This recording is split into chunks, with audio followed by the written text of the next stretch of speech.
Pardi highway પર chemical ભરેલા ટેન્કરમાં leakage. Surat તરફ જતા ટેન્કરમાંથી કેમિકલ લીક થતા ધુમાડો ફેલાયો। ડ્રાઈવરે સતર્કતા દાખવીને તરત જ વાહન સાઈડમાં પાર્ક કર્યું।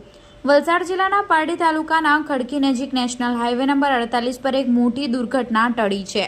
સુરત તરફ જઈ રહેલા એક કેમિકલ ટેન્કરમાં અચાનક પ્રવાહી લીક થવા લાગ્યું હતું। ડ્રાઈવરે સતર્કતા દાખવીને તરત જ ટેન્કરને હાઈવેની સાઈડમાં પાર્ક કરી દીધું હતું।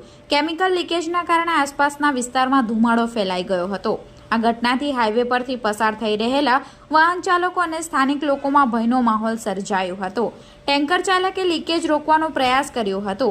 આરતી કેમિકલ કંપનીમાંથી કેમિકલ લઈને ટેન્કર ચાલક સુરત તરફ જઈ રહ્યો હતો। હાઈવે પર ફેલાયેલા ધુમાડાના કારણે થોડા સમય માટે વાહન વ્યવહારમાં અવરોધ ઊભો થયો હતો। સ્થાનિક તંત્રને ઘટનાની જાણ કરવામાં આવી હતી। સદનસીબે ડ્રાઈવરની સૂઝબૂછના કારણે કોઈ મોટી દુર્ઘટના સર્જાઈ ન હતી।